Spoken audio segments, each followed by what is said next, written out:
Good morning, good afternoon, good night, everyone.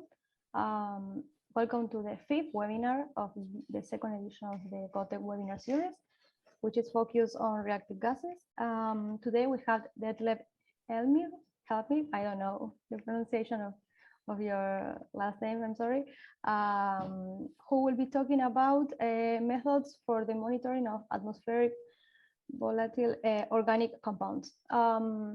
Before leaving the space for Detlev, I will read you briefly the code of conduct. Please be polite and respectful to the speakers and the participants today. Please type your questions in the chat box during the presentation, and then we will have a short Q&A where your questions will be answered. We are recording all contents in presentations, Q&A, and messages in the chat box. So by joining this webinar, you express your consent to this. Now I will give the floor to Sonia, who will present our speaker today. Yes, welcome everyone. We have Detlev Helmig with us today. He did his diploma in analytic chemistry at the University of Bochum in Germany, and also his PhD in chemistry at the University of Duisburg, also in Germany. From 2003 to 2020, he was associated research professor at the University of Colorado in Boulder. And from 2018 till now, he is the founder and also principal of Boulder Atmosphere Innovation Research. Some examples of his various activities: from 2013 to 2021, he was editor-in-chief of the atmospheric science domain, Elemental Science of the Anthropocene. He was also involved in over 200 peer-reviewed publications, and he's member of the Global Atmosphere Watch Scientific Advisory Group on Atmospheric Reactive Gases, and the GAW expert group for the global monitoring of VOCs. And he has also been lecturer at various GAWTEC courses and the School of Atmospheric Measurement in Latin America and the Caribbean. His topic today is methods for the monitoring of atmospheric volatile organic compounds. We're very happy that you're here today, and the floor is yours. Yeah, glad to be back.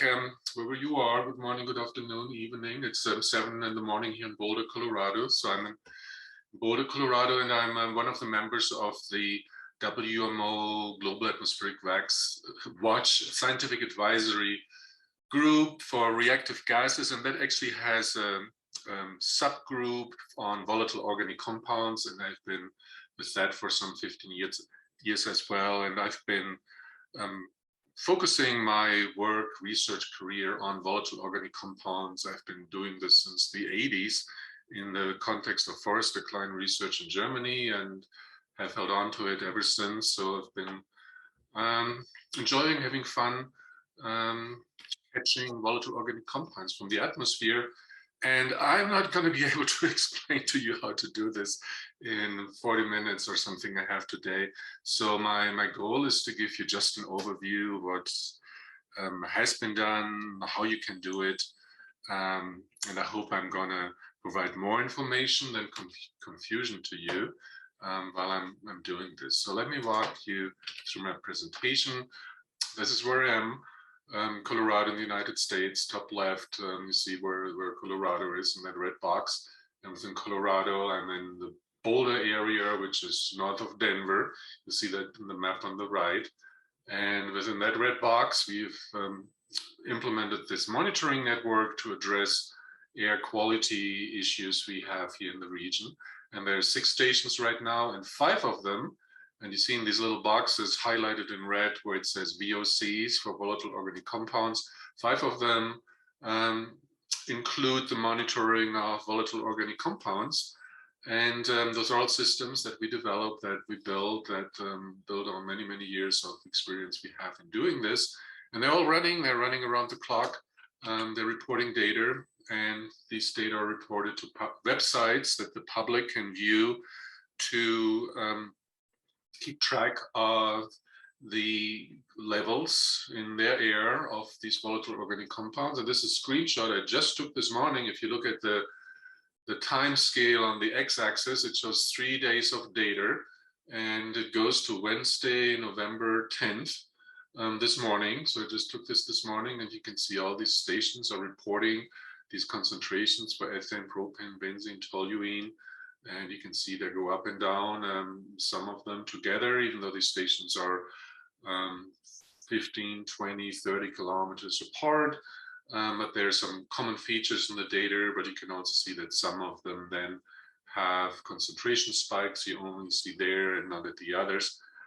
So all these systems, they run by themselves, they're automated, the data are processed, automated, and reported to these websites. And I actually think this is the densest VOC network there is anywhere right now, and I think it's also the only one where these data are being reported to the public in what we call real time.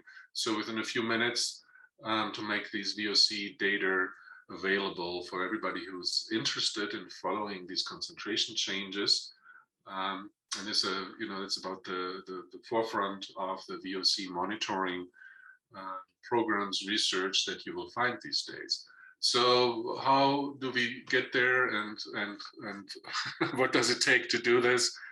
Well, let me walk you just through some of the challenges.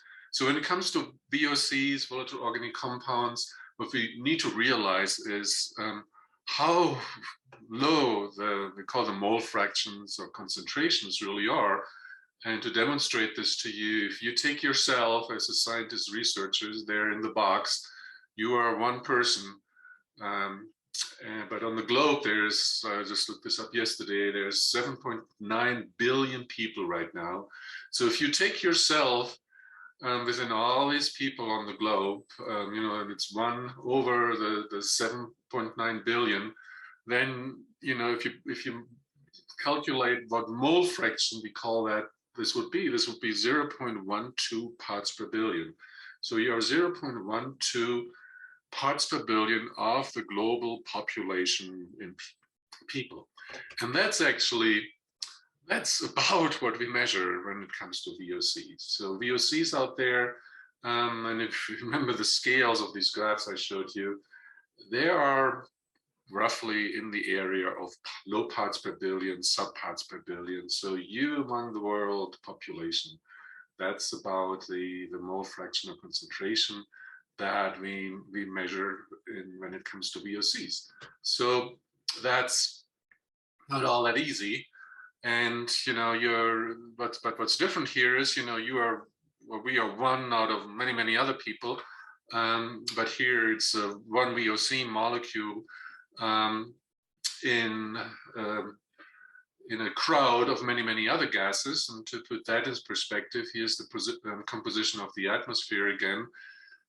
It shows the primary gases in the air, nitrogen, oxygen, and I have that listed here in percent in the second column, and then in a mixing ratio, mole fraction on the right.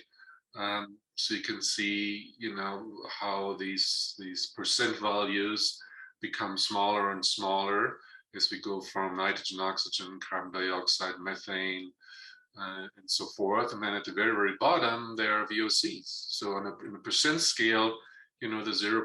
parts per billion is very small. And the very right column, you see how many molecules that are in one breath. Despite these percent values or the mixing ratio values being very small, there's actually still a lot of molecules out there, because there's so many molecules in the volume of air that even at the small mole fraction, there's still many individual molecules available to us to do this analysis. What we often forget is that there's another component in the air that's very important, which is water vapor. So I've added this here, and there's actually a lot of water vapor in the air. In the tropics, it can be all the way to 4%, and that poses a lot of issues when it comes to VOCs, because when we think about monitoring, wanting to measure VOCs, we often run into the problem where these other molecules, they actually get in the way, so to speak, or there are interferences. And to show you what the challenge here is, these arrows now show the relative ratio between VOCs and some of these main interferences, which are carbon dioxide, it can be ozone or water. There's 40 million times as much water in the air as VOCs, or 500 times as much ozone, 400,000 times as much carbon dioxide. So we have to find and analyze these very few VOC molecules, where there's so many other molecules out there that are different, and some of them actually want to get in the way with our monitoring methods, and that's very tricky. So that's a tough thing to do. You can't just go and order a VOC monitor online, plug it in, and it will do all of that. So this requires a lot of thinking, requires tricks, experience. Monitoring VOCs is a complicated, challenging issue, but there are ways we can do this.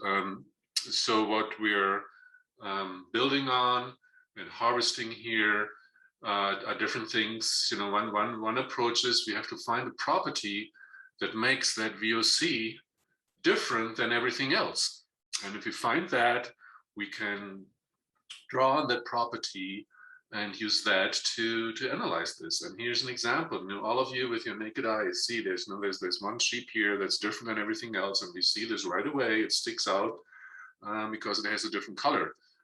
So we have some analytical methods that do just that. They are tuned, tailored, so they capture a property of the VOC, that particular molecule that's different than everything else, and that's what we use, take advantage of for analyzing it.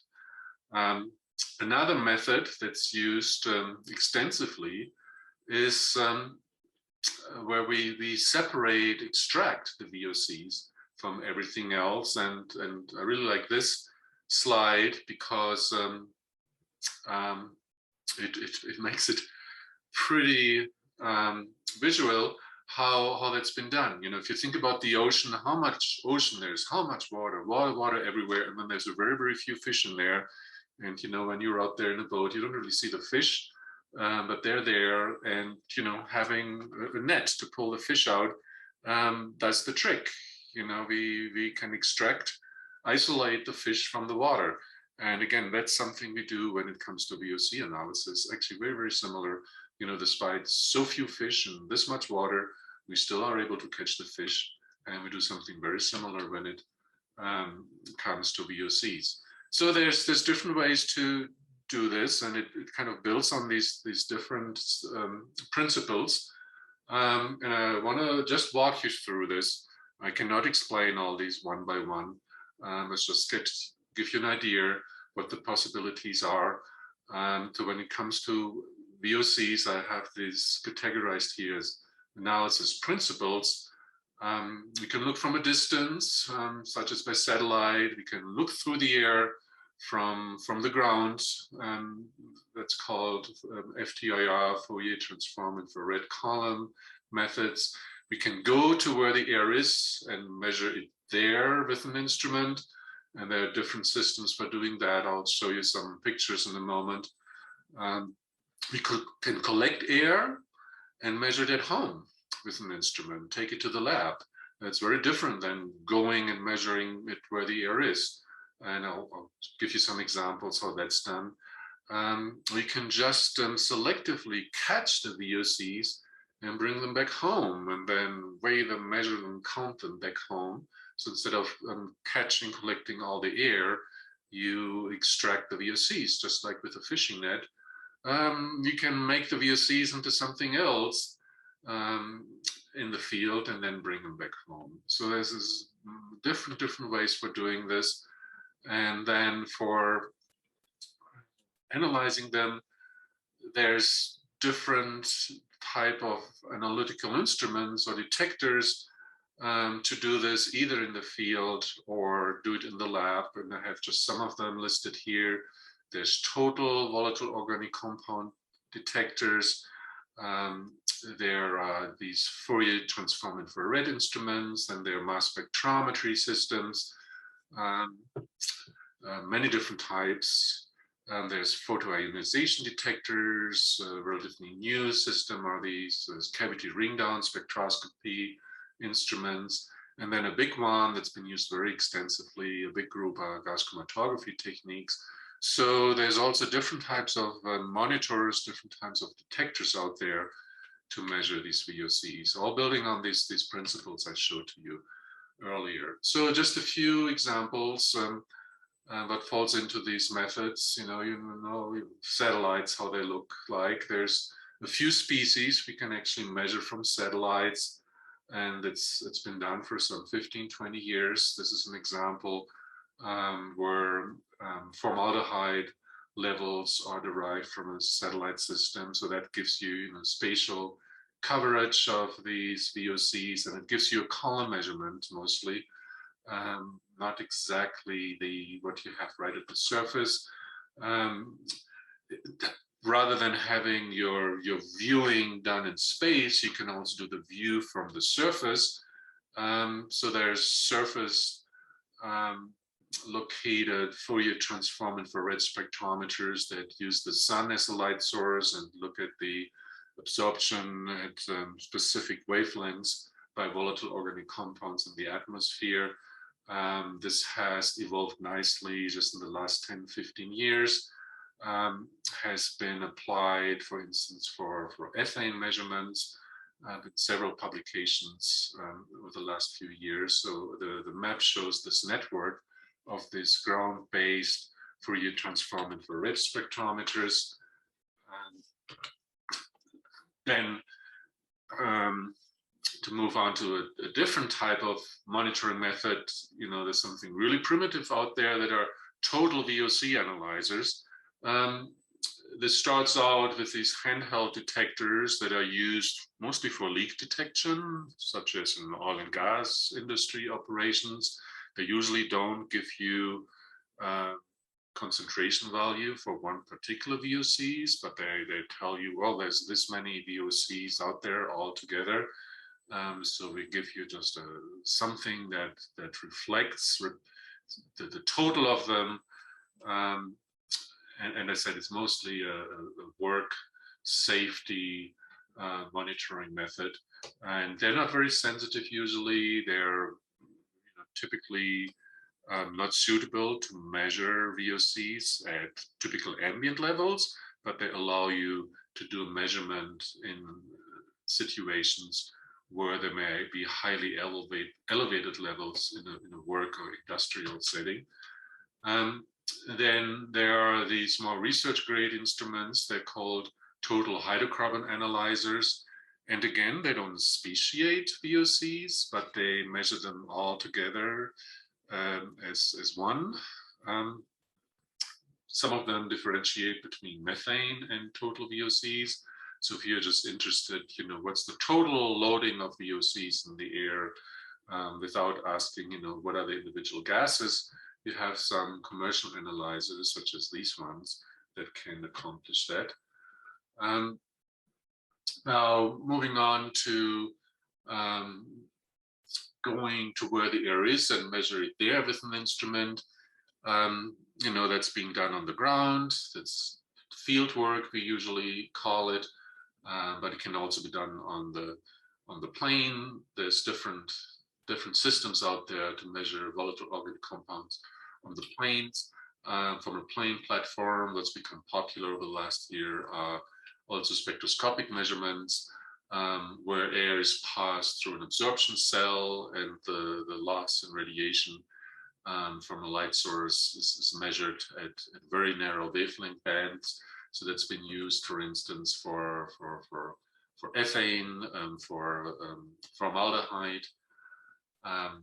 Another system that's been gaining in popularity are mass spectrometry systems.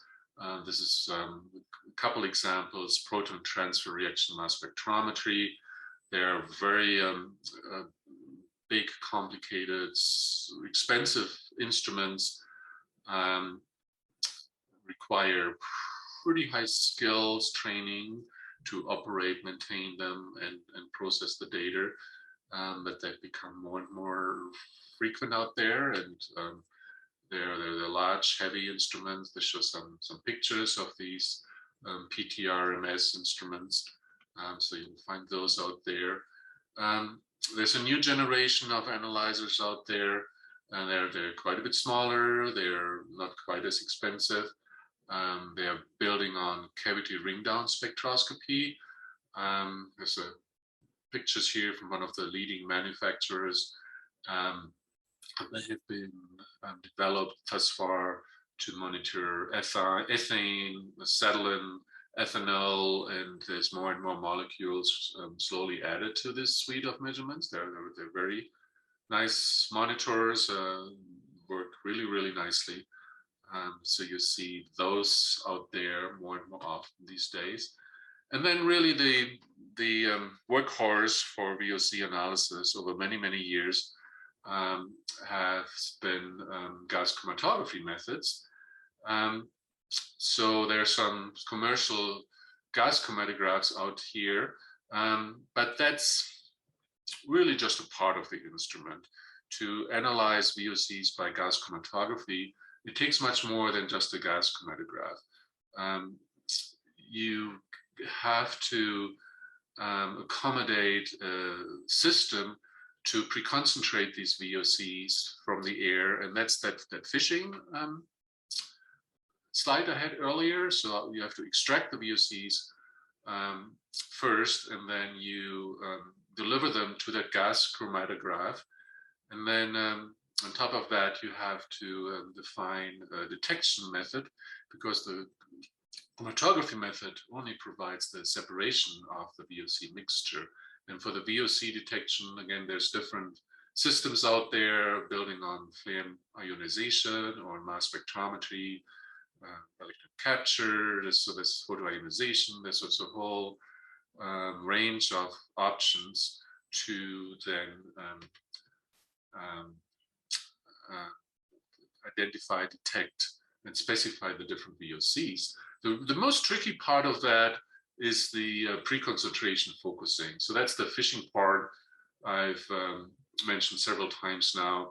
And there's two different principles being applied.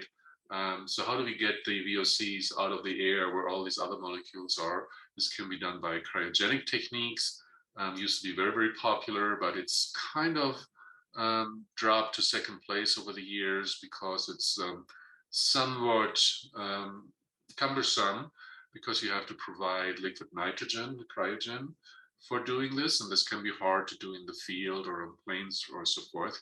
So what's become more and more popular are adsorbent techniques at the bottom here, where you use a solid adsorbent and you pull your air sample through this adsorbent, and it extracts. It's just like the fishing net. It extracts the VOCs from the air. There are different type of adsorbents out there.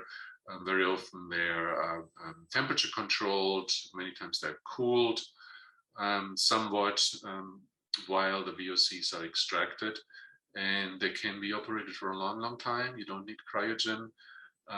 There's then some methods out there that allow you to control also the water vapor or the CO2, so that you won't trap those together with the VOCs.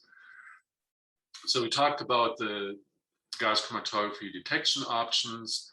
The two most popular methods there that you will find out in the field of VOC detections are mass spectrometry, that in addition to detecting the VOCs, it gives you a tool that allows you to specifically identify the chemical structure of the VOC. So what's the VOC? What type of molecule is it? Has, I would say, become more and more popular. But what's been used historically more frequently is what's at the bottom here, flame ionization detector. It's just really simple, primitive, easy to operate, relatively cheap. It can identify many, many different compounds. It's much easier to calibrate your system for that type of detector. Very, very popular. So that's probably the most popular system you find out there. So in order to extract the VOCs from the air and put this then all together, there's no way you're going to be able to follow this and understand it in the little time you have.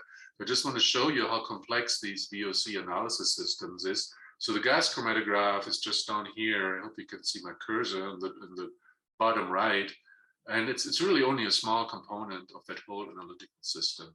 It takes much more than to extract the VOCs from the air, to accommodate the removal of water and ozone and CO2.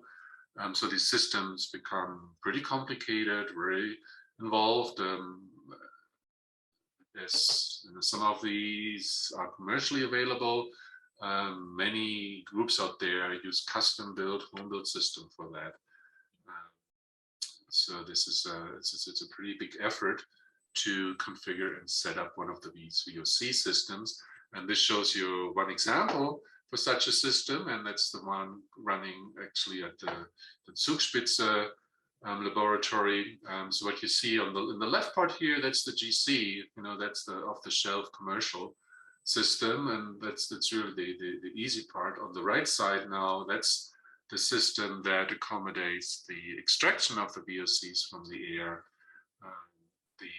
the preconcentration, then the drying and the injection, and then the concentrate from there is then delivered to the VOC gas chromatograph for separation.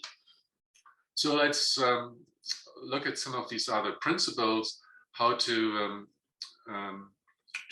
proceed with VOC analysis. So I mentioned it before, collect some air and measure it at home. This can be done, for instance, with these canister methods. These shows these steel canisters, they're called Summer canisters, very popular method. It's actually an EPA method.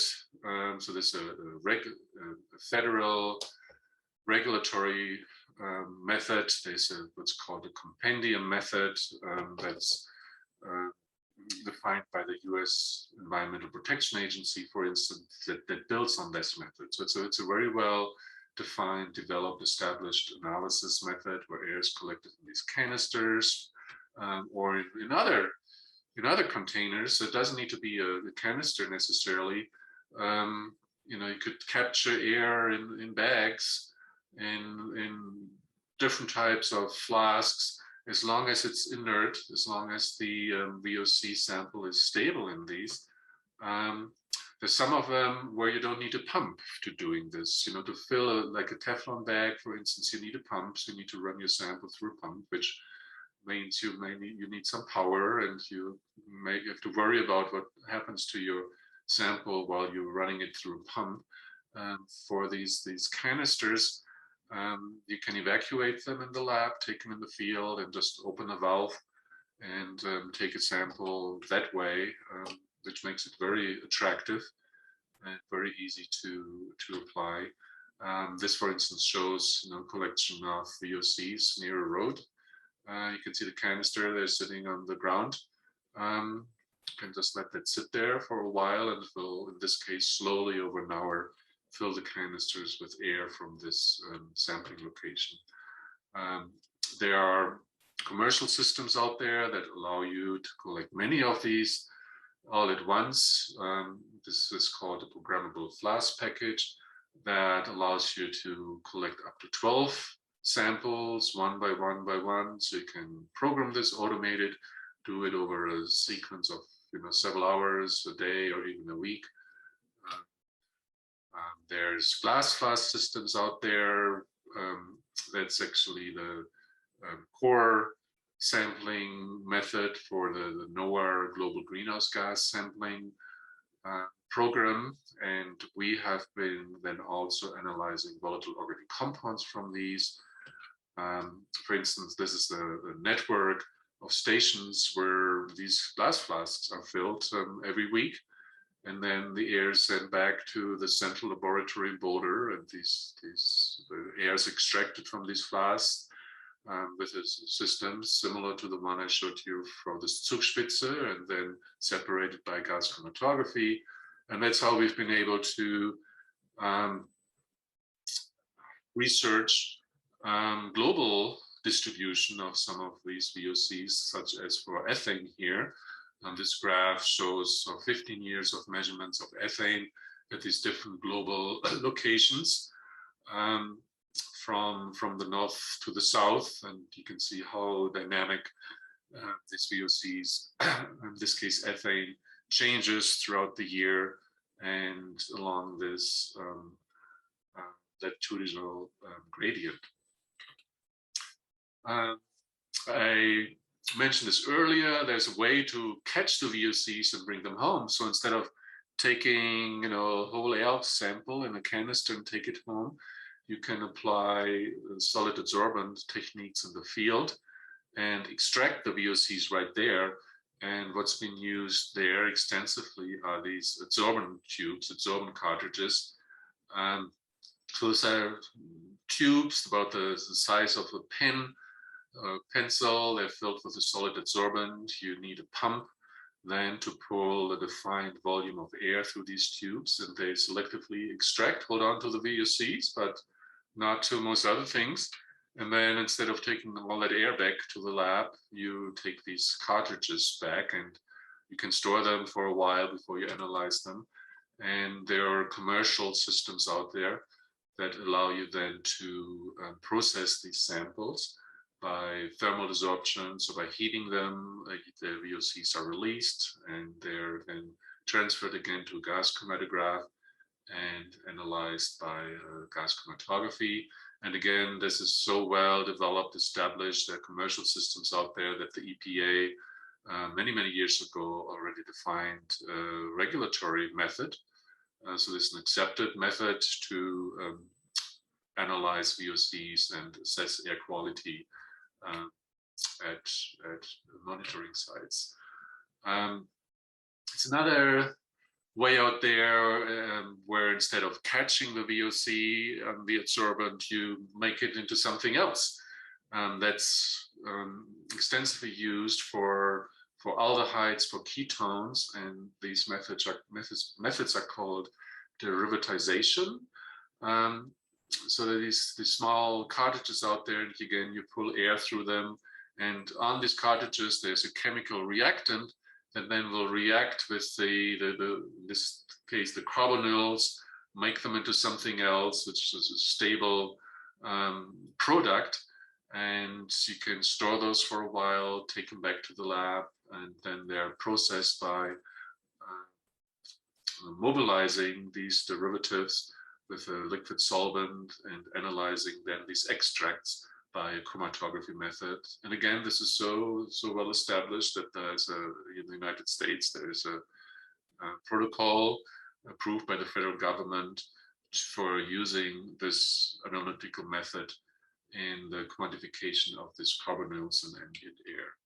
So this was just a very quick walkthrough. As I said earlier, there's no ways within this time window I could, explain in much depth how these methods work. So I'm just scratching the surface, and I was trying to give you an idea how diverse the field is, how what the challenges are,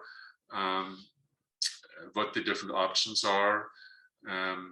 The selection very much depends on, the objectives of the monitoring, on the qualification of the personnel, on financial resources, whether or not this is a research application or a routine monitoring application. So with that, this is just my last summary slide, showing you again, some of these different aspects of it, the applications and how it's being done. It may seem overwhelming, but we've been analyzing VOCs for some 50 years in the air, so this has evolved over the years. There's so many different ways for doing this out there by now, and it's done routinely and successfully in many places around the world. And there's very rich literature that's available. The WMO GAW has had these expert groups for some 15 years, defining, characterizing these methods and making recommendations, providing guidance for to the community on how to select and apply these different monitoring approaches. And that effort is there to help and provide guidance. And if anybody out there needs further help directions, that's certainly one place to go and get assistance with that.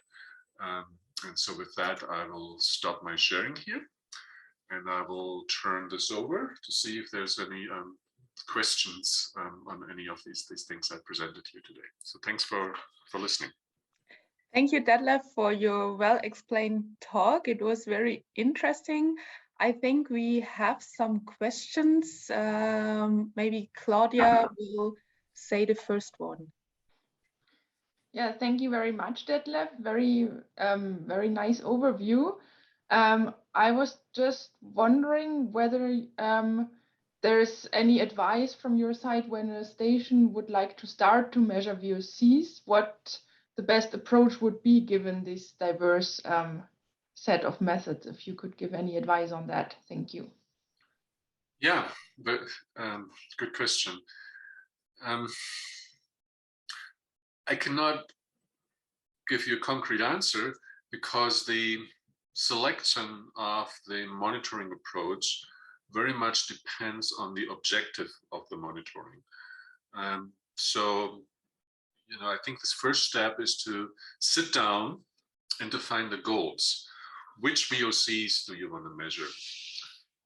There's so many VOCs out there, volatile organic compounds. There's dozens, hundreds, thousands of them. Though for global atmospheric chemistry interests, for air quality interests, for using VOCs as tracer for climate gases, we've over the years learned more and more which VOCs are the most interesting ones, the most important ones to monitor. So we're focusing maybe on a dozen, a couple dozen, 3 dozen the most VOCs. But if it's global climate related interest, then it's most of the lighter VOCs that are of interest: ethane, propane, butane, because they're used as tracers for fossil fuel emissions, for methane sources, for different industries. If the interest is on health effects, then there's different types of species that are of interest. That's when it comes to health effects, benzene, toluene, xylenes, these aromatic compounds, they are much more potent. And when it comes to health effects, that drives a somewhat different monitoring approach. If the interest is in atmospheric oxidation and formation of secondary pollutants, which matters a lot, for instance, in the context of ozone exposure and secondary particles, then we often want to focus on oxidation products such as formaldehyde, acetaldehyde. That drives a different technique, different applications. So, so we've got to define, what is it we're trying to accomplish here? And then next is, are we going to be able to measure these VOCs at a fixed site, for instance, at a monitoring station? Then we would define what we call a real-time in situ monitoring approach with an analyzer that sits at a station and does the monitoring right there. Or in a situation where we want to have information from different locations within a network. So then, it gets challenging, if you want to measure it, let's say at a national network, you have maybe 5, 10 different stations, then putting 5, 10 of these monitors out there with all the infrastructure may make it challenging. So in that case, a canister or flask sampling approach may be much more feasible. So I'm sorry, I cannot give you a one-sentence answer. because there's so many things that factor in. So this needs a discussion. This needs to define the goals, the capabilities, the infrastructure, and also financial resources, because this costs money and a fair amount of money. So to do this, you need to factor that as well as the qualification of personnel. Some of these instruments are extremely complicated, require many years of training and experience. Others, you can teach somebody with some technical background maybe in a week or a month, and they could then successfully run this with maybe a little bit of guidance. So it's a lot that factors into it. Thanks very much, Detlev. This is fascinating. I have a question. It might be a little bit off topic, but I've heard someone propose that we should maintain a library of atmospheric composition samples. So from many different locations around the world and at somewhat regular intervals, in case we want to later go back and do analysis. But the idea is this kind of central storage of, say, like the canister samples. So what are your thoughts about this? Is there a need for it, and what might be the challenges to doing that? Yeah, that's been done for quite a while, but I think only by a couple, 3 labs in the world. This is, I think, a really important thing to do, and we've learned a lot from that. You're right in that the purpose is to archive air, and that's done by compressing air into big canisters and to a high pressure. As we become smarter and smarter and have better and better instruments, and as the field of atmospheric science evolves, we've discovered more and more molecules out there that we didn't even know about, and that have been added to the atmosphere, that then we discovered have an impact. They may have a climate warming effect. There's just so many molecules out there that are released and produced by industries, and we've discovered over the years that some of them are very long-lived. They don't disappear, and they may have a warming potential. And for us to understand where they're coming from, how they've evolved, we often want to go back and say, gosh, we see this much of this gas out there now, but is this natural, or is this because there's an industrial process that wasn't there 50, 100 years ago, but that has evolved just very recently, and that's contributing to the release of these compounds. So then we want to know, gosh, what was in the air 10, 15, 20 years ago? So these archives, these air archives, are extremely valuable for that purpose. It's not easy to do. You have to compress air, put it in the canister, big tanks, bigger than these canisters that I showed. And you need to use materials that are super inert, so that as the air is stored in these canisters, it doesn't change over time. It's done by a lab in Australia. I think they have the most extensive program for that, as far as I know. And the air is very precious. They don't hand it out just like apples at the farmer's market. If you want some air to analyze that, there's only so much air, and if everybody, as researchers take a sample to do an analysis, it becomes less and less and less and less, and eventually it will be gone. So it's a very difficult decision to make. Is this research objective important enough for us to make some of this air available? But it's being done. There's some amazing studies being done on these air archives, and a fair number of publications. You'll find out in the literature that have gone back to these archives and done some very important work on this historical changes of some of these compounds in the atmosphere. Thank you. I think we have another question in the chat box from Aaron. He asks, what systems are you using for real-time VOC monitoring in your Boulder network? Yeah, thanks for asking that question. I love that question because this is what we were totally excited about, and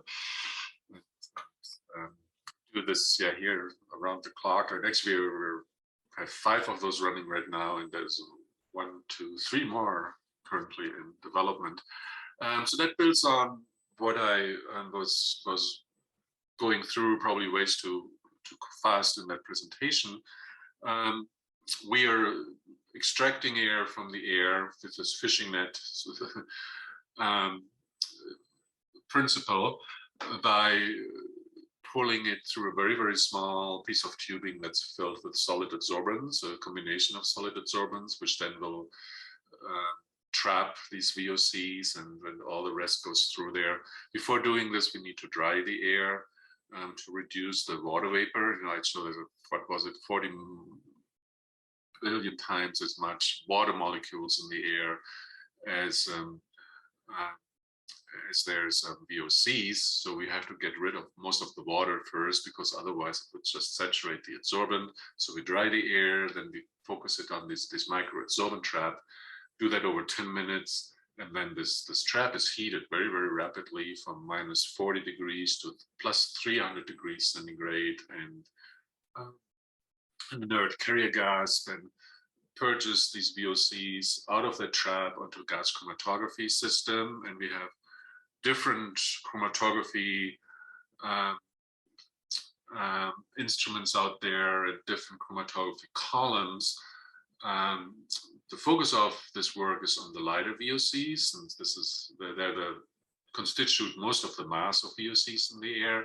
So the routine analysis captures, we quantify about 20 VOCs at this point, but it goes ethane, propane, butane, pentanes, and the hexanes, benzene, toluene, xylenes, and you add acetylene, ethene, propene. So it's some 20 you do routinely. And the detection then is by this flame ionization detector, which I mentioned very, very briefly, which is about the most primitive detector. But it works really, really nicely. It's very stable. It doesn't drift in its response sensitivity over time, or very, very little. And you can run, sample after sample after sample. These systems run a sample every hour. And you can automate it, and you can automate the data processing, the peak detection, and the peak integration, the quantification. So, the goal here was to come up with a system that could run by itself, unattended, around the clock, with minimal maintenance attendance. This is not the most fanciest system, the most complicated ones, but it's highly robust. It's automated, and it runs thousands and thousands and thousands of samples at relatively little maintenance and relatively little expense. So that the dollar cost per sample is really, really small compared to so many of the other systems out there. And that matters here in this setting, given, this is a program that wants to run year round in so many places, and you have only so much money you can make available for that. So cost is always a very important, most times the most important thing to factor in. How much money are the funders available, willing to make available, and then you gotta think, how much can I do? How do I spend this money most wisely to get the best possible data, the most data returned to the sponsor, to the community. So I hope that answers that question. Thank you. And Dominic would like to know how many different individual VOCs can be measured with the cavity ring down instruments. Yeah, so that's a relatively new and quickly evolving technique. It's a commercial system. There's several out there by now. Picard is one of the leading companies, And you've got to check the website every few months to see what's new, what's else out there. But you have to be careful. You know, they will advertise it, and they will list, you know, that they can run certain VOCs, but it doesn't necessarily mean you can capture those at the levels that are present in the atmosphere under ambient conditions. You know, some of them may be suitable for situations where you have elevated levels near an emission source. So you've got to look at, you know, what is the sensitivity, what are the detection limits. And I haven't followed it super closely. I suggest just go to the Bicaro website and look at all the different gases they're advertising right now. I am familiar with the ethane analyzer, and they also have a system that allows measuring acetylene. That's actually been used in tracer studies, and I think they have a system, an instrument that's tailored to measure ethanol, and there's probably one or two other gases. So it's not dozens and dozens, it's a handful to the most. Another question appears, do you think it makes sense to estimate monthly average with discrete data flask for VOCs within the GAWTEC program? Oh yeah, good question. I'm glad you're asking that. A lot of sense. You know, that was what drove the implementation of this global VOC network that I showed, where actually we piggybacked on to the NOAA Flask sampling program, and from some 40 stations we would get a sample every week, and we learned so much from that, which at the beginning we weren't quite sure, you know, what are we going to see, what are we going to learn. Very often you're just stunned of what you see once you start measuring and then look at the data, things you never imagined you would find out at the onset of the program. Now, your question is monthly averages with discrete data. So flasks typically don't sample over a month. Most of the flask sampling is done, you know, as grab sampling, where you have an evacuated flasks and you open it and you suck in a volume of air really quickly. It could just be several seconds. There's some systems that will stretch this over like 10 minutes, 15 minutes. The Summa canisters have little accessory devices where you can set the sampling to be integrated, so to fill it with a constant flow over a time window of, you can set it 15 minutes, an hour, a day, up to 3, 4, 5 days, but that's about the maximum. So with these Summa canisters, you could do an average sample over 4 or 5 days to the very maximum. Then the other approach then is to take multiple samples, you know, every day or once every week, if you want an average representation. For the global network, I think this would be a valuable approach, and it is being done through different programs. When it comes to air pollution monitoring in environments such here in Colorado where we are, we've learned over the last few years that most of our important information has actually come from the fast resolution measurements, taking a sample every hour.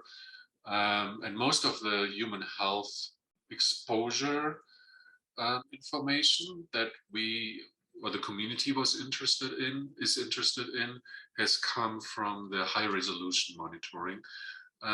Because when you are close to sources, which we are here in an urban environment, most of the exposure is driven by short-term events. As the wind shifts, as there are releases by different processes, as there's leaks and accidents, you get spikes, concentration releases. You know, it's flat. If you look at that one of the graphs I showed, it's flat, and then you have a concentration spike. It comes down, it goes up, it comes down. And we have seen spikes where pollutant levels go up by a factor of 1,000, 1,000 times higher. You may have 2 parts per billion of ethane at 6 in the morning, and then at 8 you have 2,000, 1,000 times more. And then 2 hours later, it may be back down to 5 or something. So characterizing these events has been about the most valuable component of this monitoring, because that then allows you to say, hey, where's this coming from? Where are the emissions coming from? And you can then look at the wind patterns, the wind direction, wind speed, and as the winds swivel around, well, when winds come right from there, that's when you see these high levels. So you go out and see, hey, what's there? What are the operations? What are the processes? So yes, average data are of value, but I would say more for remote monitoring. As you're moving more towards an air quality and human exposure scenario, then I would say higher resolution data, more frequent measurements become more and more of interest and importance. So I think we don't have any questions left unanswered. Thank you again, Detlev, for being here today and for your interesting talk. I'd like to announce the next webinar we have. It's on the 24th of November. Robert Wegener will talk about measurement of nitrogen oxides. We will post the registration link in the chat box now. And I think we will close the webinar now. Thank you everyone for joining, and see you in 2 weeks. Okay. Bye everybody, have a good day. Thank you, bye.